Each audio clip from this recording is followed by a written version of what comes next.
অযথা নিয়ে ফেলবেন না চোখের সামনে। এক দুটো চালের জন্য শুনুন, আমি স্বপন দেবনাথ এমআরজি রাজ কাছে যেতাম।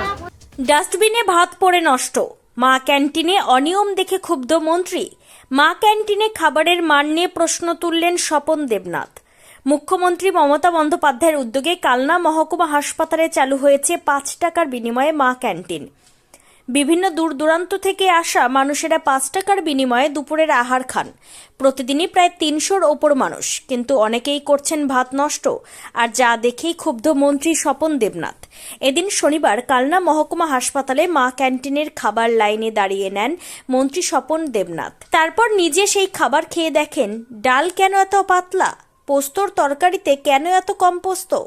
দায়িত্বপ্রাপ্ত স্বয়ংবর গোষ্ঠীর মহিলাদের কাছে জানতে চান তিনি। পরবর্তী সময়ে নিজে খাবার খেয়ে পাতা ফেলতে যাবার সময় তিনি দেখেন ডাস্টবিনে অতিরিক্ত পড়ে নষ্ট হচ্ছে ভাত। কেন নষ্ট করা হচ্ছে ভাত জিজ্ঞাসা করেন দায়িত্বপ্রাপ্ত কর্মীদের। অতিরিক্ত ভাত দেবেন না, লাগলে মানুষ পরে এসে নিয়ে যাবে পরামর্শ দেন।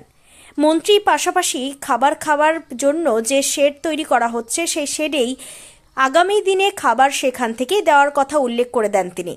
দায়িত্বপ্রাপ্ত কর্মীদের দাবি খাবারের মান উন্নত করা হবে, একই সাথে ভাত যাতে নষ্ট না হয় সেটিও দেখা হবে। কালনা থেকে রীতা ভট্টাচার্যের report, crime press Bengal news. এলেন এবং হচ্ছে কি মিড ডে মিল দেখতে এসে মিড ডে মিল খেলেন কিরকম? মার ক্যান্টিনে 5 টাকা খাবার। মা ক্যান্টিনে 5 টাকা আমি যতদূর খেয়েছি, আপনাদের হয়তো অনেক বড় খাবার হলে ভালো হতো, কিন্তু আমি মনে করছি যে খাবার স্ট্যান্ডার্ডটা ভালোই আছে। রুগীর পথ্য হিসেবে যেটুকু দরকার, কোনো তেল এমন কিছু ঝালফাল নেই। তাও এটা বলে আজকে পোস্ত, আলু পোস্ত আর সোয়াবিন করেছিল, তাহলে পোস্তটা একটু বাড়িয়ে দিও, তাহলে খাওয়া হবে। এটি বলতে হবে। নিজেও খেলাম, দেখলাম, আমার তো কোনোটা খারাপ লাগলো না। পরামর্শ দিলেন তাদেরকে যে মানে আমাদের এই হাসপাতাল থেকে আমরা রোগী কল্যাণ সমিতি থেকে রেজুলেশন নিয়ে বসে খাওয়ার জন্য আচ্ছাদনও করে দিয়েছি। এরা বলছে এখান থেকে রান্না করছে, নিয়ে গেলে ওখানে লোকে এখান থেকে নিয়ে যেতে চাইছে, বসে তো খাওয়ার জন্য। তাই ওদের অনুরোধ করে গেলাম, আপনারা আগামী কালকেই করতে পারবে না, ব্যবস্থাপনাটা যেন ওখান থেকেই দেবেন, ওখানে যাতে বসে খায়। আর এখন দেখুন কি করব, যারা কুপন নিচ্ছে তারা অতিরিক্ত ভাত নিয়ে চলে যাচ্ছে, খেতে পাচ্ছে না, সে ভাত এখানে ফেলে দিচ্ছে। একদিকে মানুষকে কি বলবো আমরা, এদের যদি না দেয় বলে আমার আছে আরেকজন নেবে, নিচ্ছে, নিয়ে এই তো আমি নিজে ফেলতে গেলাম, যেদিকে এত ভাত খেতে পারিনি। তা লোকে যদি প্রবণতা হয় আমার রুগী নেই, আমি বেশি করে নিয়ে যাব, খেতে পারবো না, এ নষ্ট করারও ঠিক নয়। সচেতন হওয়ার জন্য মানুষকে বলবো।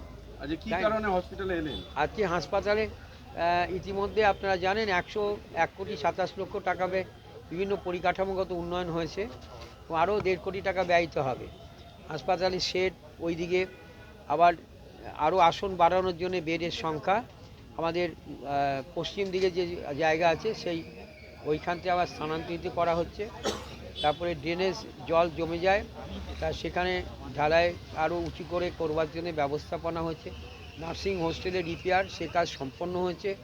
আর অন্যান্য অনেকগুলি সম্পূর্ণ নতুন যেটা হচ্ছে সেটা হচ্ছে অনেক দিন ধরে নার্সিং কলেজে প্রস্তাব বিবেচিত হচ্ছিল, তাই ওখান থেকে বলা হয়েছিল যে আপাতত 40টা সিটের মতো পরিকাঠামো যে ব্যবস্থাপনাটা দরকার, তার ক্লাসরুম, তার বেঞ্চি চেয়ার, আরও যারা ক্লাস নিতে গেলে যেসব লাগে সেগুলো প্রায় আমরা কমপ্লিট করে ফেলেছি। এটা কমপ্লিট দাখিল করার পরে কমপ্লিট হয়েছে, করার পর একটা ইন্সপেকশন হবে।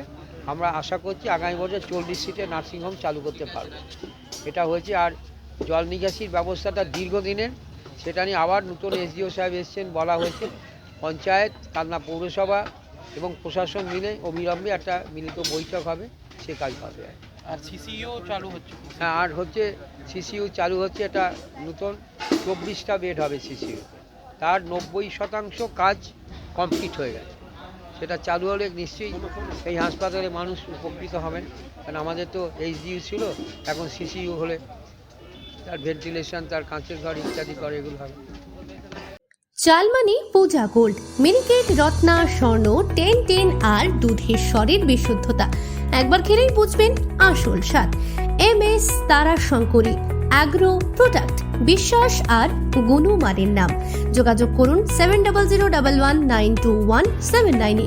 আমাদের ঠিকানা বাজে কুমারপুর, মাধবদেহি, পূর্ব বর্ধমান 713427।